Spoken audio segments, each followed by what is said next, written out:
Welcome to the Good Rookies podcast. My name's Fahim. And my name is Nelly J, y'all. And we are Good Rookies. That's right. What's going on, everybody? Happy Good Tuesday. And guess what? It's episode 93. 93. 9 and 3. The place to be, Good Rookies. What? I just floored for y'all. Anyways, I'm so excited. We have an amazing guest. Love him. He is so dope. Fahim, please introduce who we got. Well, definitely when we get to For the Culture, we'll be able to double down. This is something or somebody that we met organically. And it's going to be great because he's very deep and he's got his own platform that we definitely want to promote. So it's going to be a big one. Let's welcome Patrick McLaughlin to PatnStats today. Patrick. I love the sunglasses. What's the How are you, Patrick? I'm really well and excited to see you both. It's so good seeing you. You know, you've been a long listener of Good Rookies. We met you in Clubhouse. But you have a very interesting history. You went to Washington State, and right now you live in Florida, but you grew up where? No? I live in Denver, so You're back to back with Ariel, God. the last episode. Yeah. No, I grew up. Denver. Oh my gosh. Yeah. So I grew up in Seattle. I've moved around a lot. But the last going on 6 years here in Denver is the longest place I've lived since I lived in the house I grew up in. So. Oh my God. I don't know why I thought Florida for some reason. I don't know why. Okay, Denver. So that's why you and Ariel, oh my God, Fahim, you have two Denver folks back to back. Right, back to back, right. Crazy. So are you a huge Denver fan or are you straight Seattle like for sports? Like what state do you look at I mean, I still probably root for the Seattle teams over everything else. Okay. But moving around so much, I'm more a fan of the leagues themselves than the teams. Okay. If I had stayed in Seattle and been there the last 36 years, I bet I'd be a diehard for those sports teams. But jump around enough, you kind of lose that interest in rooting for one team. Alrighty. Well, I have one question to ask you before we get to the hot topic. Who would you say is the top or most loved athlete that ever came out of Seattle, Washington State? Because I think y'all got a lot of great talent that played for those teams. But out of all the talent, who would you say is like the top most beloved Seattle or Washington player? I would say Ken Griffey Jr. If you were around the greater Seattle area during that time, I mean, he was the face. I think it's the only player we've ever had that's like the face of the sport. And there was a lot of politics to try and keep the team there. And we had a magical season where we made the playoffs and made a big surge. And we built a stadium over it. And a couple of years later, he left. And since 2001, I think the Mariners haven't made the playoffs. So it is what it is. Yeah. Right. What's crazy? I would pick Ken Griffey. I know Fahim would, but I wasn't sure if people from Seattle have the same sentiments. But I'm happy that you picked our boy Ken Griffey. I'm a huge fan of his myself. So. Yeah, hard not to be. He's a great. Yeah. Hold on, since we're on Seattle, real quick. KD, when he retires, should he include Seattle in his retirement jersey? Should they retire his jersey in Seattle? I mean, I think so. I think in his, I'm not going to tell him what he's going to do, but if I had to predict it, I think he will acknowledge that. Right. He's made comments before about the history there and what it meant to him to be drafted by that team based on that history and the players, and also the players that necessarily didn't play for the Sonics, but grew up in Seattle. We have a pretty rich basketball culture. So I think, he's a deep guy who thinks about things like this. So I think he would acknowledge that, and potentially if there's a franchise there in the, near horizon, I wouldn't be surprised if he tries to have some involvement with it. Right. And possibly retire the jersey. That's what I was actually thinking also. So, so tell you what, we have the All NBA was just announced this week, and some controversy a little bit. Some of them might be straight on. I'll just go through them real quick. All NBA first team, Devin Booker, Luka Doncic, Giannis, Jason Tatum, and Joker. That seems to be really no arguments there. I think everyone's pretty on board with those 5, right?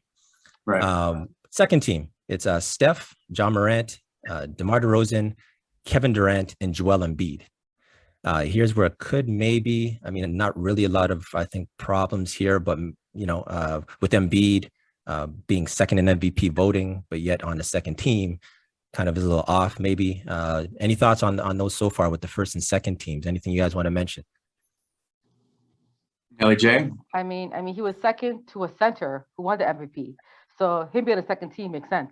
Guys, it's just logical. Your thoughts, Matt? Your thoughts, Patrick? I mean, I've come around on this. I kind of was in your camp there where it's logical. Like the NBA has always done this, only one center on each team. It is what it is. But I've come around on it more where I actually think these awards should be positionless. It's one thing to, look back to history, and I'm sure there's plenty of centers who got robbed of an all-NBA team because there were 4 or 5 that were really good. But the NBA kind of let the cat out of the box, or opened Pandora's box, whatever you want to call it, when they tied these all-NBAs to roster incentives. And so when you can get paid more by being on one of these teams, it's gonna catch a few players where they might get more votes than someone on the third team, but because they don't play that position, they lose out on some $30 million. And I know it's happened to 2 players that had enough votes to make a team, and it hurt them in their contract extensions. One of them was Jason Tatum. Yeah. And then for the last Clay. Yeah, Clay's the other one. Clay's the other one. This is the 3rd straight season where we didn't have like a perfect award, where somebody that didn't make a team had more votes than somebody else, or no player on the second or third team was higher than someone who made a first team, this time being Embiid. Embiid actually had more points than Tatum. And it's weird because he can receive votes as a forward. He did. Like him and Jokic have more than the 100 first place votes. I was going to ask you that because this just tells me that Embiid just isn't really so I'm a mixture, right? I think it should be positionless, but similar to the All-Star format. So like 3 front court and 2 back court. I still think there has to be division. I'm sorry, I'm not on the board of positionless, because I do think if you're the best guard in this league or a top guard in this league, what you have to do versus a forward or a center isn't the same. And I think we have to acknowledge the differences. But I think we're seeing more combo guards, not really true point guards as before. And I think most front court players are playing, the 3, 4, and 5, right? So I do think positionless, not entirely, but I think it should be 3 front court and 2 back court. So therefore, 3 front court, that logic, then you have Embiid on the first team because it's 3 front court, right? It could be Giannis, right, Jokic, and Embiid. But I don't think we should give you 5 because there's some seasons where the guards are the guards might overtake it, and then it's all forwards, right? I feel like we have to have a division. So I'm all for the All-Star format. I think what they did in the All-Star game was great because they did take away the positions.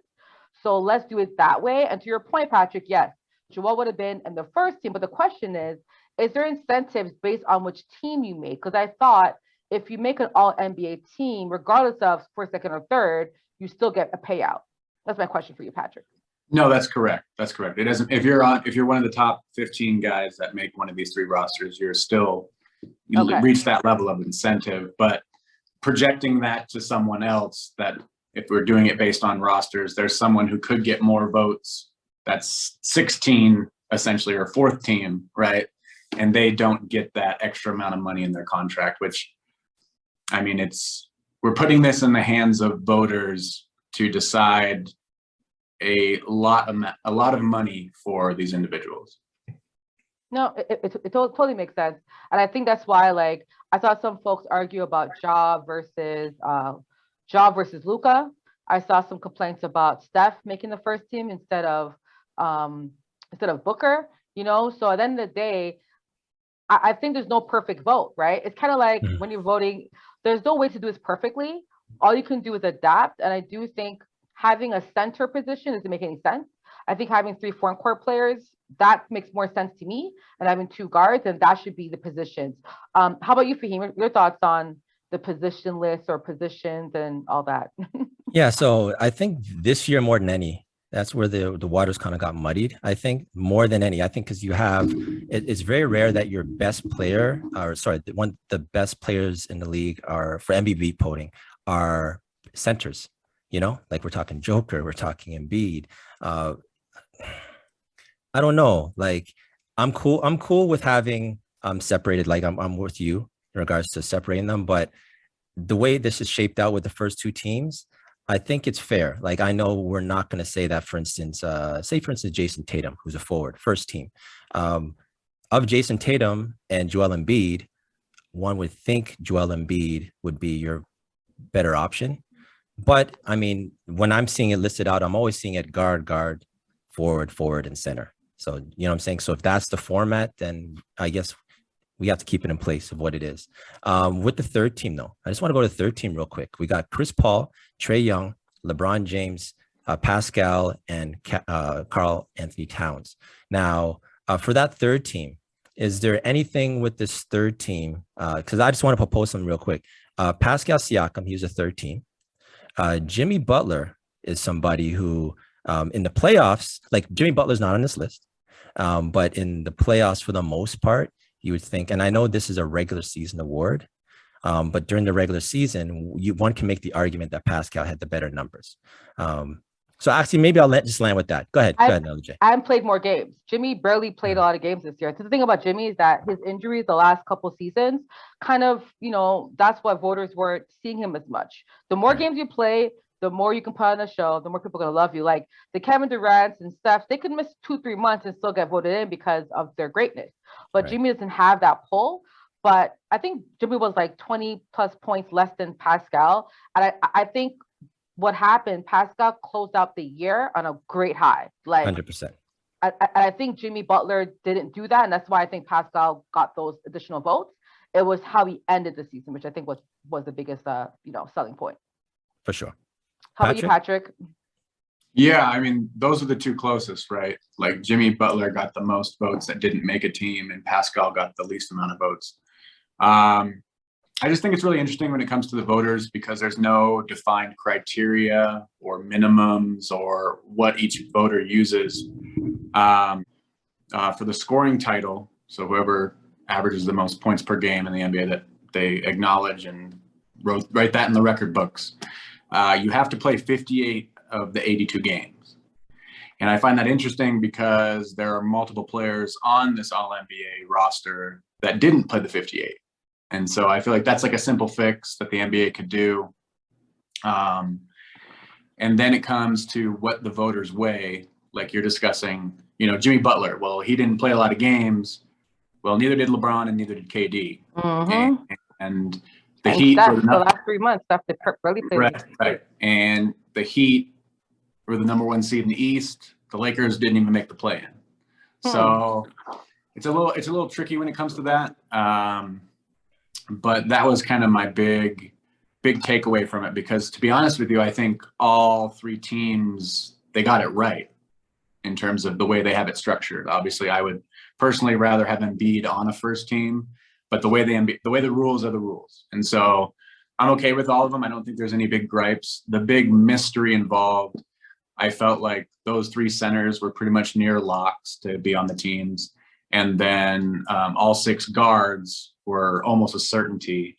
The question was just where the forwards were going to be because of the reasons I mentioned with the records, the disparity in records. Like, are they going to hold Jimmy Butler's being the best player on a team that's first in the East over LeBron being the best player on a team that didn't even sniff the playoffs? But I have really no gripes this year. I actually think that they did a really good job. And I like the squads. Yeah, that's so fun. So when you said that, because like when I saw it, like I'm like, okay, this makes sense. But my thoughts was these 3 players didn't play like enough games. I knew Chris Paul would have made it. Actually, Kevin Durant, I think he played like 56 games. I think he was right under. I think Steph was also like right 50 something. So they're all in the 50s, which is good. But I just think that, like, to your point, you know, the NBA is a little bit biased. And whenever there's human element, there's always going to be some kind of error and bias in it. That's why, like, to get the perfect vote's not going to happen. But I do think this year, I think every player on this list deserves it. We had debates on Clubhouse about should Trey make an All NBA team, and I was like, yes, he should. Like, his numbers were amazing this year.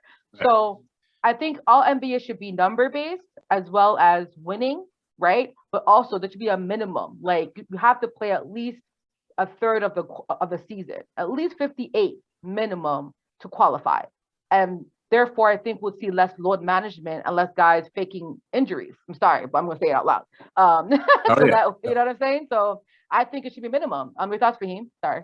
No, I was just going to say to Patrick, are we at passing of the guard? I can't remember the last time we've seen LeBron James on a third team. And no one's really talking about that. Where are you with that, Patrick? LeBron James on the third team. Now, I realize it's year 18 or whatever it is, but like, I mean, that's where I was going to go with it. Oh, okay. Sorry.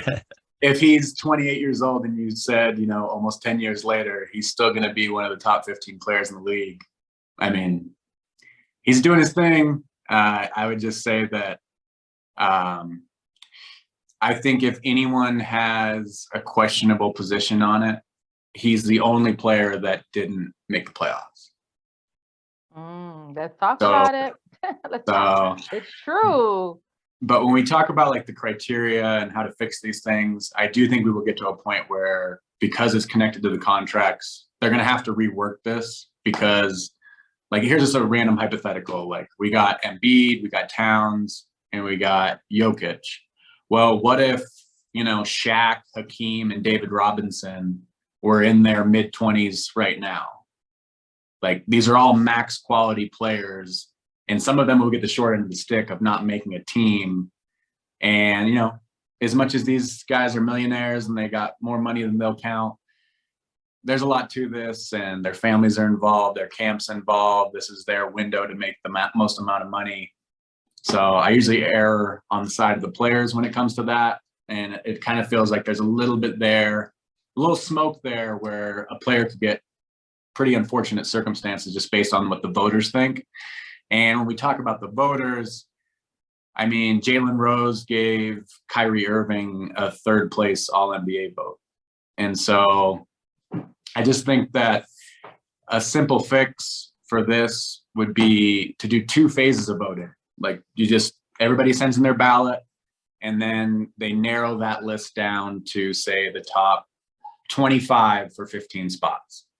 It'd only take a little bit of time. You have a shorter list to choose from. I think that'd be really easy. And then you'd have a more concise list to choose from. Because when some of these guys, I mean, I talk to people on Clubhouse, for instance, and people that are connected to the league, and they tell me things like, oh, I know voters, and they don't watch a lot of basketball.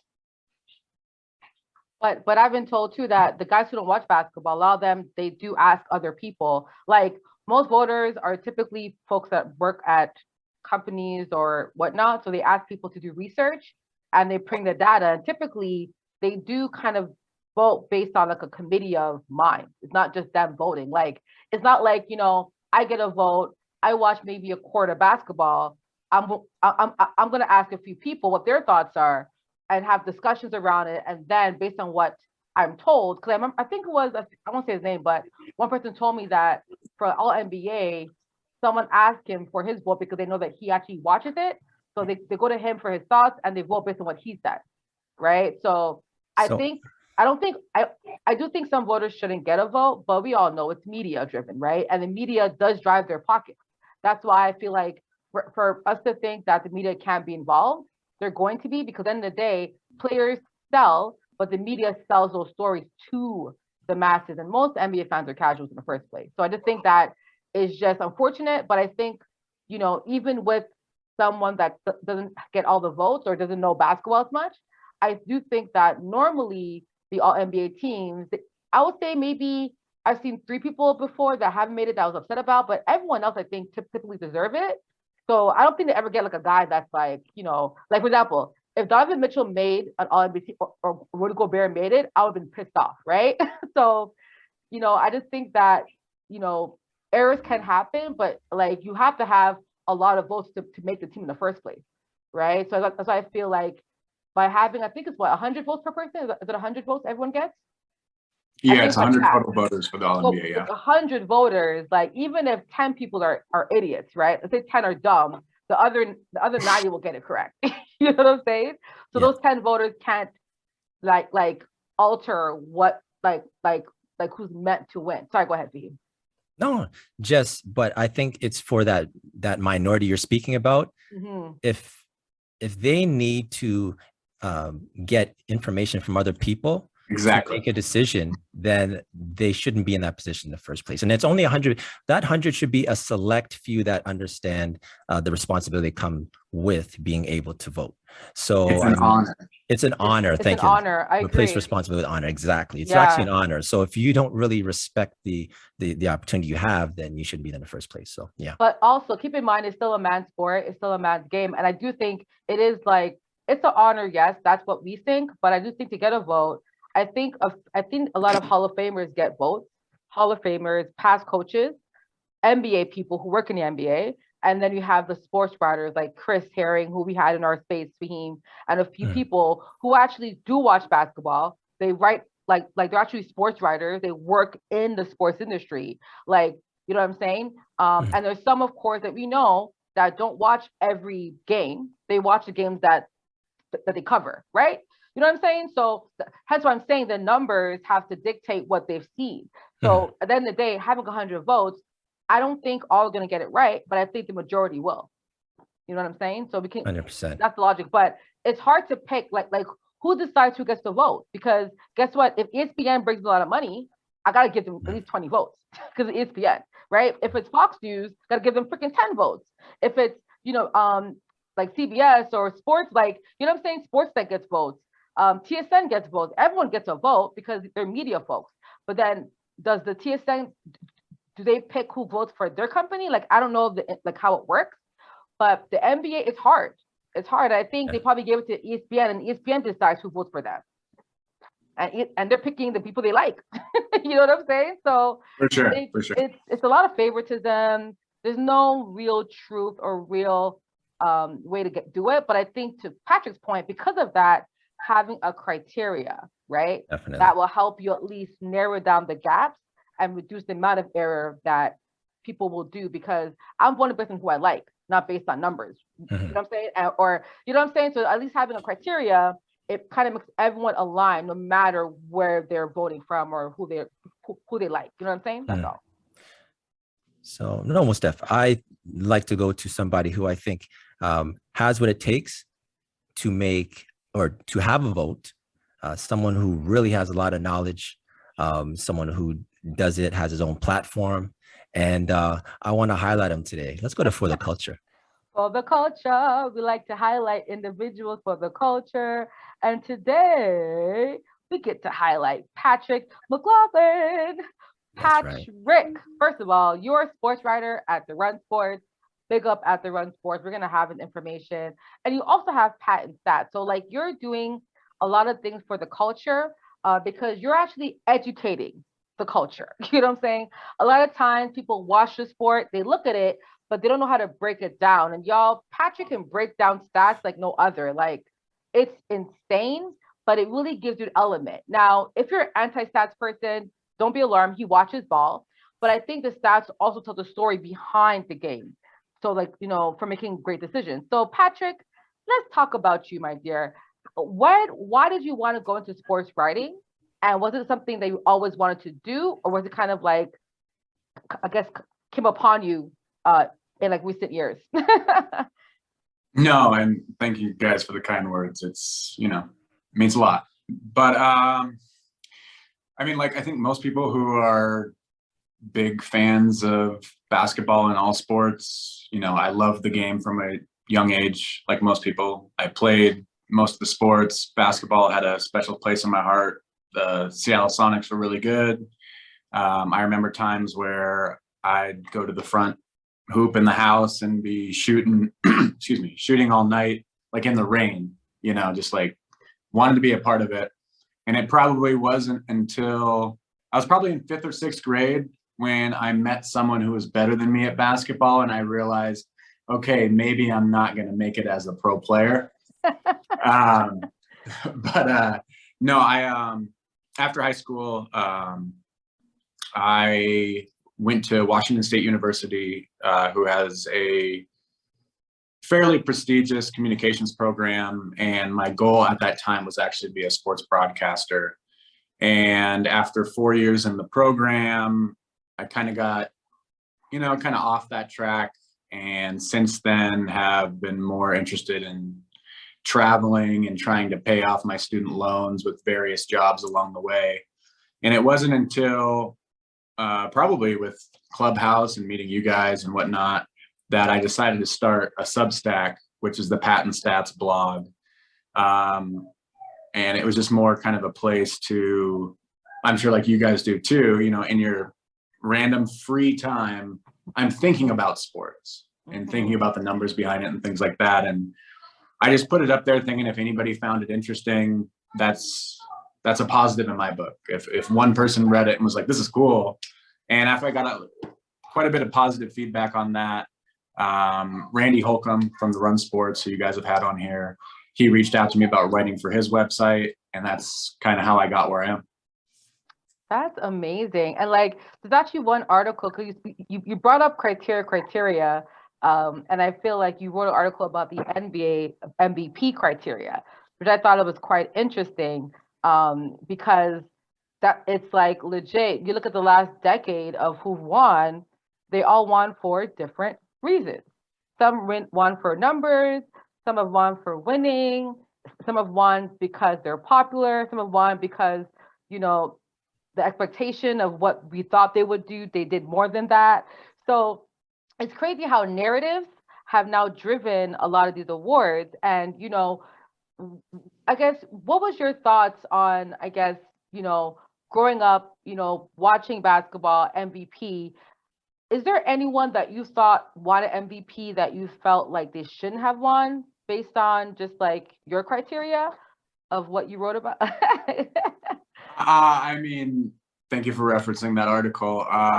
The particular standout, for those that don't know, is the media started to vote for this, I believe in '81. And since then, I wrote an article about where every media voted MVP ranked on a certain level of metrics. And there's definitely a pattern there, high consistency of above like 85%, that most of the time they score well in A, B, C, and D. And the most egregious ones were both of the Steve Nash MVPs. And we talk about the narrative.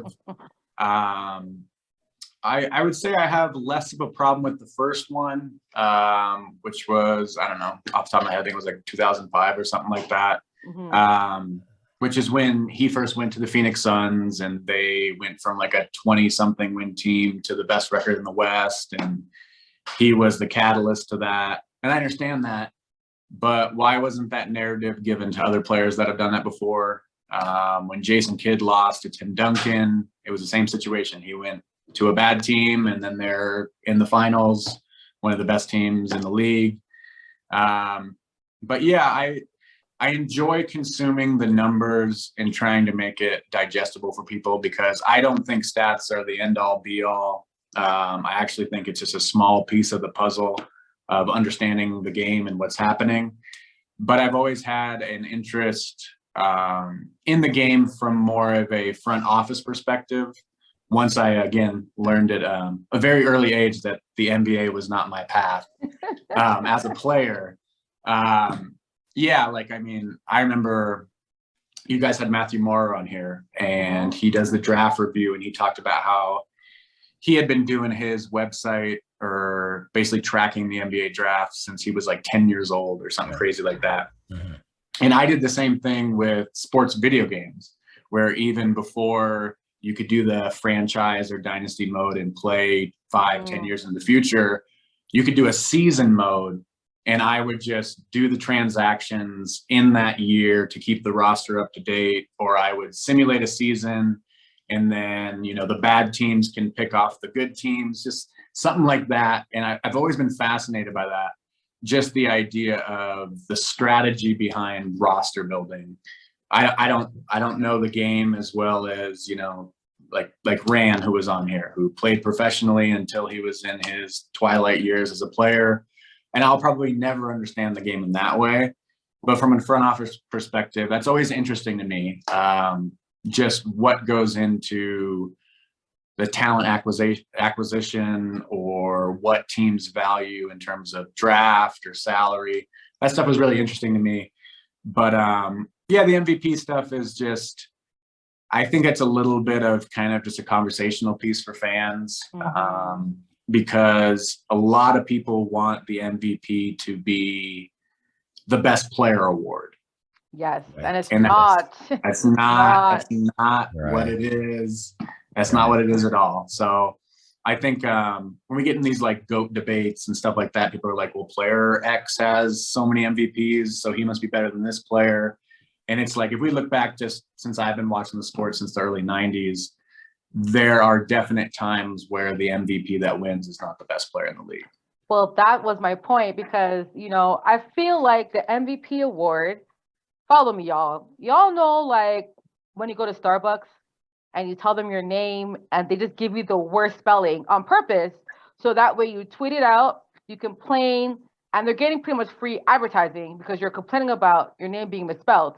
And we've seen Starbucks go viral because of a misspelling of name.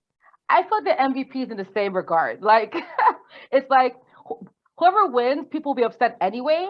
And that's just free advertising for the league to be talked about, for marketers, for the media. They're making so much. Listen, if also how much clicks they get per MVP discussion, debate, like impressions on social media, it's madness. So I feel like these awards is to help generate traffic to these media outlets, which is why, Patrick, you know, is why they're involved, because they create the uproar or the joy. At the end of the day, they're playing both ends, right? So to your point, I just think that's why they get it. But what's your thoughts on like these awards and how they do create a lot of controversy and debates where you're talking about MVPs for like 3 hours? Well, I mean, whether it's a conspiracy theory to your point and it's strategic, I think even if they got it right, people are going to complain. Yes. Like there's no criteria that needs to be met. There's no perfect formula. And I just think that like the big one that happens is with the all-star list. Every year the all-stars come out and every media outlet, probably even NBA.com, puts up the snub list. And it's like, well, if these players got snubbed, if there's 3 players on your snub list, who are they taking off? Exactly. Right? And so it's always like that. And I mean, some of these big markets have such strong ties to their teams and to the players that play for them. And so they're never going to be happy unless it's their player. And I just think that's the magic of sports, is that, you know, a team could go 82-0 and sweep in the playoffs, and someone would be like, well, I don't know if they're actually the best team that's ever played. Yeah. So it just starts for debate, and, you know, people love sports. That's why we're here talking about it today. So Patrick, one question before I pass it to Fahim. What did you play in terms of position? Were you a point guard? Were you a shooting guard? What was your position back in the day when you played ball, before you realized you couldn't be in the NBA? I was probably like a tweener forward would be the best I can describe it. Really? I was probably 5'8", 5'9" in 8th grade. Oh, wow. And then only grew 2 more inches. So only grew. That's so taller than me. I'm like, damn, I'm thinking he's like only grew. It's one of those situations where, like, when you're only so good at all the areas of basketball, but your best skill is scoring, but you're still only like a B in that best asset, you're not going to get a lot of run. You're not going to get a lot of run out there. Well, that's interesting, because I do think like when it comes to playing ball, I think a lot of kids fall in love with basketball at a young age, and it's a switch where you say, I'm not going to make it this far. So, but how can I still be involved in the sport? And I think, a lot of times people don't do that. So I commend you for, even though you realize that you couldn't pursue a career in playing on the court, you're still pursuing a career, off the court. And we hope, and I know you'll make it to our front office. Now, I got to ask you, what team front office, from what you've gathered, has been ran the best that like you'd want to work for? And what team do you think needs the most help? I won't say the worst, but who needs the most help? in terms of front office. I mean, I feel like that's loaded because I'm say Masai Ujiri as running the pass. I mean, if you say it, we're gonna Yeah. But no, I mean, I would say that I'm fortunate to live in Denver. They've had some front office changes, so if I could snap my fingers and work there, I'd do it. But I think a dream job in some capacity would probably working with the Seattle Sonics, because, like we talked about, that's where I'm from, and them and Las Vegas are the two heavy favorites to get the next NBA expansion team. But yeah, I would say right now it's just, who knows where my path is going to go. I'm really enjoying it. I would call it more of a hobby right now than anything. With the Run Sports this summer, we're going to be covering a couple different like U18 events, a couple in Texas, Peach Jam, the EYBL Nike Championship. But we'll see down the road where my resume stacks up, because since college, I've been a fitness consultant, a tour guide. I've worked in animal welfare, and now I'm a sports writer. So love it. Hey, it's the evolution. Right. So I mean, that actually goes to show you, and some people you could put in a situation, they can adapt to the situation. So there's really no doubt that if you were given the opportunity in the realm of basketball, that you would adapt. I'd say that.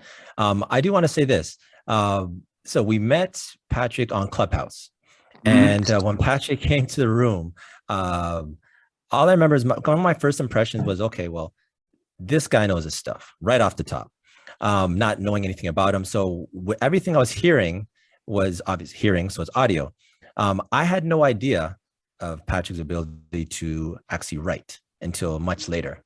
Which kind of puts you, I guess, maybe like a triple threat, where you could say your thoughts, you can write your thoughts, and you also a very, very good listener. So with these things that you have, it's no surprise that you've with what you have with PatnStats. I'm just interested to know, first of all, you mentioned a little bit about your youth. Was there anything that maybe happened in your past that you think that is helping you right now in regards to what you're doing with PatnStats?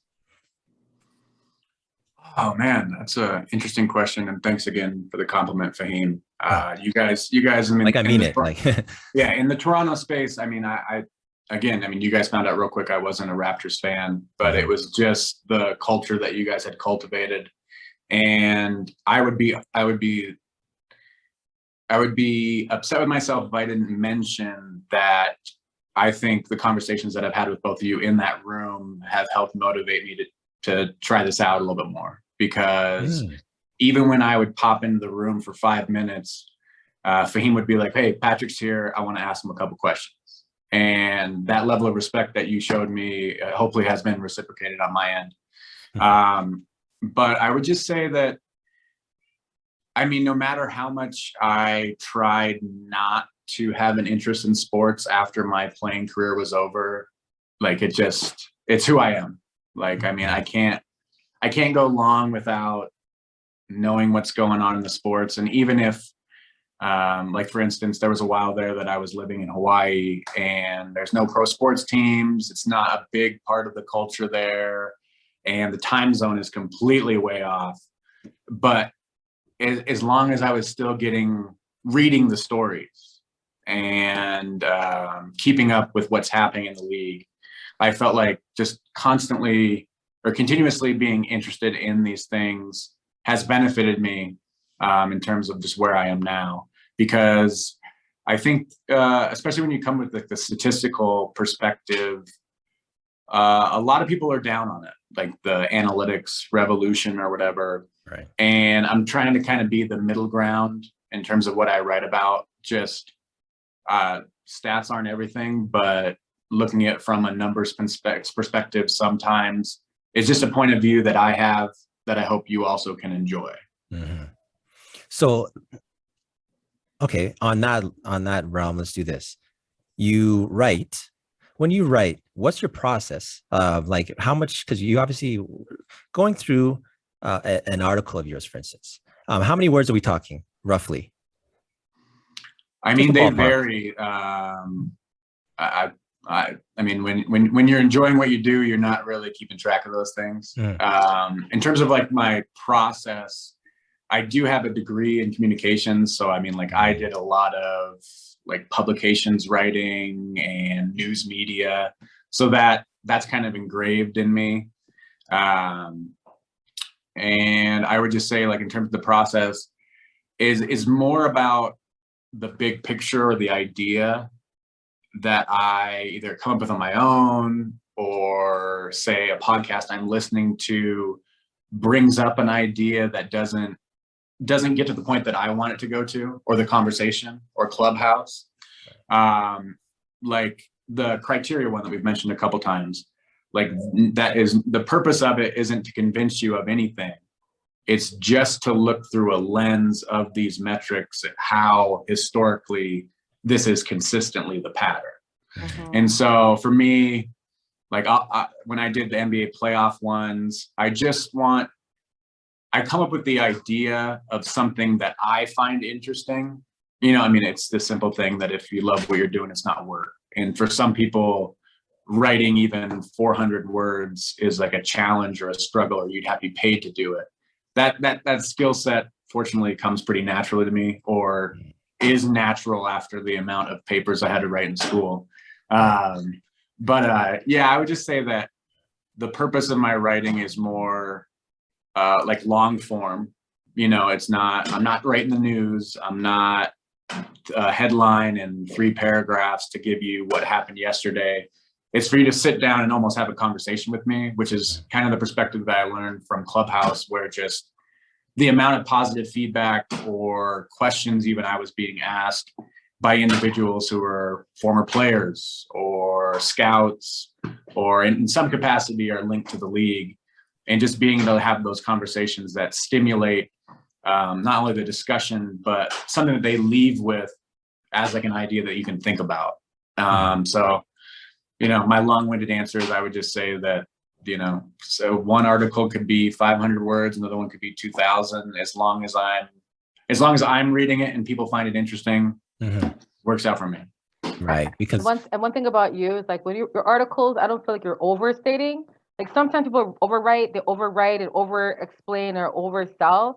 Like I feel like you write based on what's needed, which I like. It's concise, it's clear. It's not you're trying to make us believe it. It's like, here's what the numbers show, right? So that's really cool. Sorry, go ahead. Yeah, and that's why I was asking for a ballpark number of what it is, whether it's 500 or 1,000, because like the number, the amount of information that you put in there, like actual facts, right? Like obviously it's PatnStats. The facts that you actually put in there, you can tell it's a lot of research that even me as the reader, I'm like, whoa, like obviously I'm not going to know these stats, but just the way you lay them out, I say, oh, well, like there's clearly anyone can Google stuff and put it in, but the way you've managed to, through your article, push us through the story, as you mentioned, with those stats, I was really impressed. I wasn't sure, but you kind of answered my question in regards to you had a communications background, and this clearly comes natural.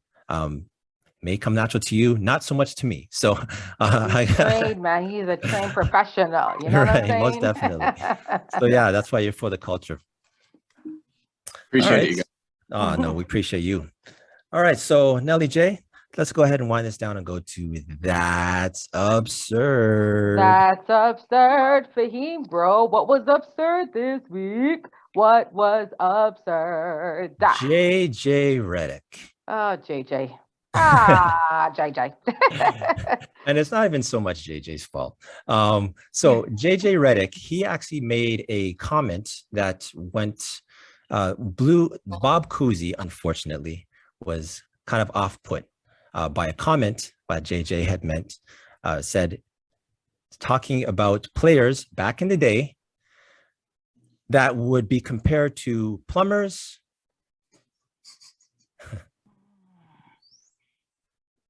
absurd. Yeah, you know what? I've heard this comment before. I know Patrick has. Like, people like to, and I really hate comparing eras, y'all. It really irritates me. It's one of my pet peeves when someone compares like the 90s to the 2000s to the 2010. Like every era is so different. Like back in Cousy's days, y'all, they weren't getting paid millions. If they were, they wouldn't have had to have two jobs. Like, I think it's common sense. But I don't know. I think it's so absurd. And JJ Redick, someone who played basketball, to have some type of common sense and respect for the ones that came before you. But Bob Cousy fully said, people with less talent will always try to make a name for themselves. And I was like, Bob Cousy fully dropped the gauntlet on this man's head. So thank you, Bob, for dropping it. But Patrick, what's your thoughts on JJ Redick's comment about plumbers and, you know, they weren't real basketball players because they had a second job to pay their bills? Like, what's your thoughts on that, Patrick? I mean, the first things first, I would say it's funny. Whether he's right or wrong, just that comment is funny. Because I visualize Bob Cousy actually playing with the plumber and the fireman in their work attire, right? So like, guy has a hose and Bob Cousy's dribbling all around him. Like, of course he's leading the league in assists and scoring so many points. But I agree completely with what you said, Nelly J. Like, it's just, I hate the eras conversation. Even some of the greatest players that ever played this game have said the same thing. I don't know the Michael Jordan quote exactly, but I mean, I think he's even said that he's not the greatest player to ever play this, even though I think most living people would probably pick him as the best, because he's like, I played a different era than the guys that are playing today. I didn't play the guys that played before me. But when it comes to JJ Redick, it's just like, does he not know that a lot of NBA legends played during that exact same time as Bob Cousy? A lot of them. Right. And so like Wilt Chamberlain, Jerry West, Elgin Baylor, like they shared a court against Bob Cousy. So it's like, what does that mean? And then, you know, when you're talking about the money involved, like, I feel like this was like, I wouldn't say it's like a complete level of disrespect. I would say it was more JJ Redick being in front of the cameras and working at ESPN or wherever. And sometimes they're told what to talk about and things like that. But I would just say that if I was Bob Cousy, I would feel disrespected because, you know, how much money did Bob Cousy make? JJ Redick, who was a solid pro, made like over $100 million just playing the sport. And so like, it's so true. Like without the legends before you, you're not making that money. The game isn't where it is. Nada. So I don't know, but I just think all the modern players should just tread lightly in that regard, because the game wouldn't be where it is today without Bob Cousy and the hundreds of players that, you know, made people interested and love this sport before JJ Redick even picked up a basketball. Thank you. I think I was disappointed because JJ Redick played in the NBA. Like, that comment, if it came from other like media people, whatever, right? They didn't play, but you're the alumni of the NBA. Like, have some common decency for your alumni. You know what I'm saying? So I think he put some bullets in his back by that comment, for real, forever. Like, I think if you ever meet these old school guys again, they're going to be like, look at this guy. Like, you know what I'm saying? Because I just think that the NBA is their own fraternity. And I just think that stuff like that kind of makes you get kind of like disbarred from it a little bit. You know what I'm saying? So that's why I feel like JJ, like, yes, ESPN, you work for them, but still, hey, I'm a player. I'm a past player. I'm not saying that. Have that other scrub who just comments every day. You don't say that crap about me. I played in the NBA. I know what it takes to get in the NBA in any era. It's hard as hell. I'm not doing that stuff. So I think JJ has to have his bar a little bit higher. You know what I'm saying? In that regard. So I think that I understand what he's trying to say. I think in the fact that if you think of back in the day, say at the time of Bob Cousy and Wales, etc., the gap between maybe the best players and some of the worst players would be much greater than it would be now, I feel.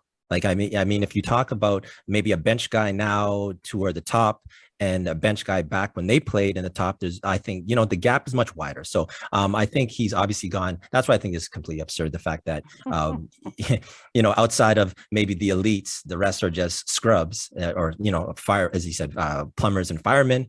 That's extreme, but I understand what he's saying. I shouldn't say what he's saying, but what I think he's trying to say.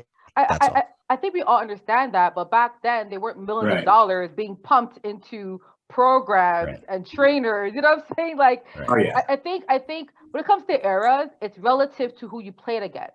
So you're great in your era because you all have the same playing field, right? You know what I'm saying? So yes, there's guys right now that are bench players, but they're not starting because they're I guess scrubs technically because they're not starting. There's guys who haven't played a single game in the NBA, but they're still good players. But again, it's all relative. Greatness is a relative discussion. That's why I don't like it, and I don't like it. I'm not a fan of it. And JJ Redick, you should know better. Damn it, you should know better.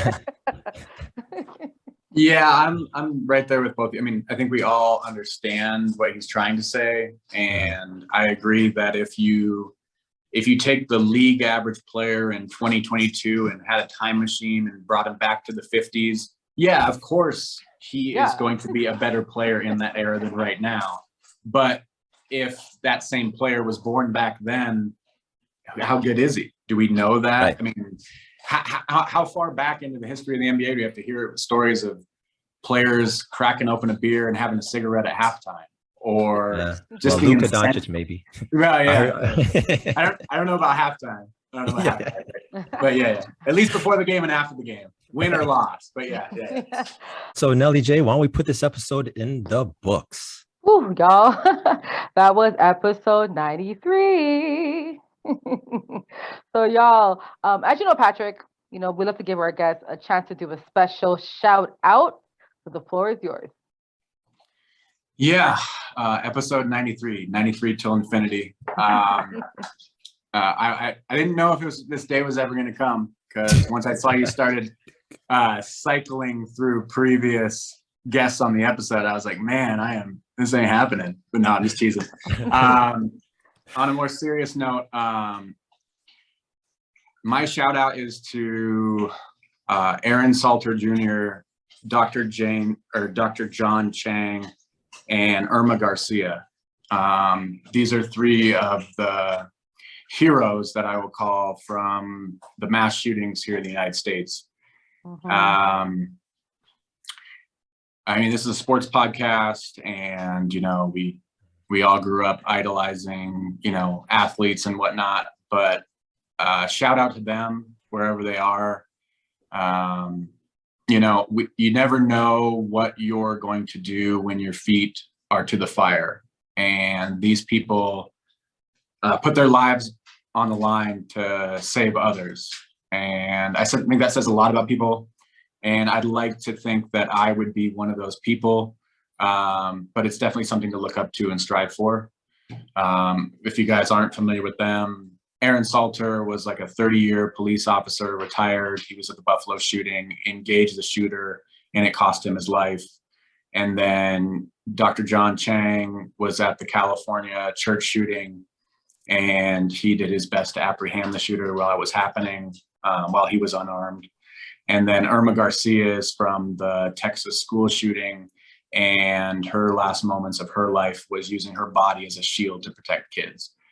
So, I didn't want to end on that note, but that's real what's going on here in the United States. But on a lighter note, I would just say I really want to shout you guys out. I know this is what a lot of people do, but again, I know I mentioned this earlier, like the conversations we've had and the respect that you've shown me, it means a lot. And I would just say that, if it wasn't for Clubhouse, I probably wouldn't be doing all this stuff. I definitely wouldn't have met you lovely people. And it's just crazy because, basketball's global now. It's, one of the top I don't know, 5 or 6 sports watched. I don't know. Some people still watch field hockey on this planet, but yeah, who would have thought, right? Yeah, it's crazy. But like, I mean, I feel like the basketball community is pretty small. When we're this connected, like, I mean, the conversations we've had and the people we talk to on Clubhouse and Twitter Spaces now, again, congratulations to you guys. I can't wait for what happens next season when you have the full slate of games to do. And anytime you want to bring me in to help out, or even if I'm just listening, man, it's always a pleasure to be around you guys. Oh man, Patrick, thank you so much. Like my shout out is to you for you being here. From when I met you, I'm like, this guy's just dope. Like, I think we met during a discussion on mental health around Ben Simmons. And I remember that we had many rooms about that, but just the way you kind of spoke on it, I'm like, yeah, this is someone that I can tell has, you know, like has compassion for human beings. I think sometimes in sports, people can be very robotic and forget that these athletes are humans like us. And they go through the same pains that we go through, have the same amount of issues, but because they get paid more, some fans feel like, well, you're a millionaire, so I don't got to care about your feelings. Right. So we have to remember that it could be our brother or our sister or dad, like anyone goes through these issues. So thank you for always being true and never being insecure about being the only sometimes white man in the room. You're like, okay, like you're always in it, and I love it. So thank you for always coming 100% yourself, being real. Love it. And I'm so happy to have you on the podcast. Like I was like, Fahim, Patrick's on the podcast. I was so excited. Like Fahim knows, I was so happy. My second shout out is just to the families out there who lost loved ones in the States. There's been so much shootings and pain. Like I feel like every other day was like Buffalo, boom. I was like, what is happening? You know, even though we're in Canada, we still mourn. We still feel for the families there. So our thoughts and prayers are definitely with them. And, you know, I understand there's a lot of pain going on, but as things are coming out, we're seeing, you know, I think in Texas, they're saying the cops waited 45 minutes. They announced that today.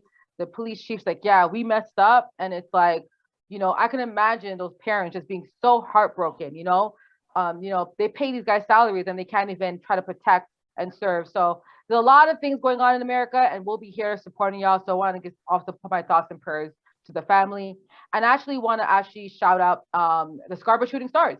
Toronto guys, we have a basketball team, professional team outside of the Raptors.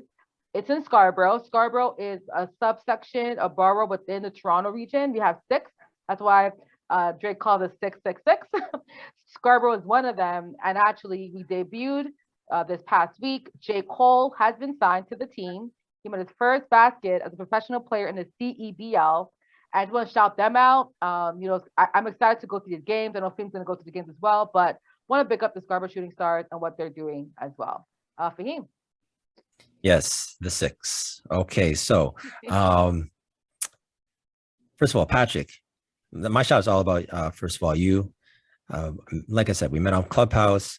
It was great to see that some people, you know, you can speak sports and then you kind of get a feel for who they are outside of just a sports conversation. And I remember there was a time it had to do with vaccinations, COVID time, and you were in a room with and I said, let me come in and get some information on that. And then just even down to your shout out, extremely thoughtful, clearly.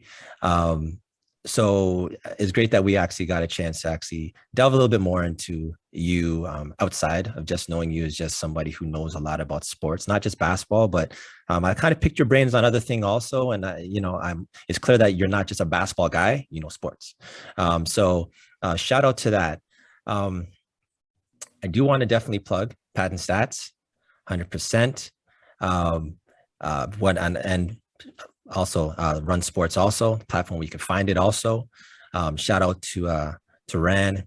But this was actually a very big episode, I think, for us. You know, then it's not so much about the name you get, but it's the quality that you get. And we have been waiting to have this conversation for a while. And so I'm glad it's finally here. So on that note, let's put this episode in the books. Y'all, that was episode 93. 93. If you had a good time, you enjoyed yourself, please like, subscribe, and tell a friend to tell a friend. Fahim.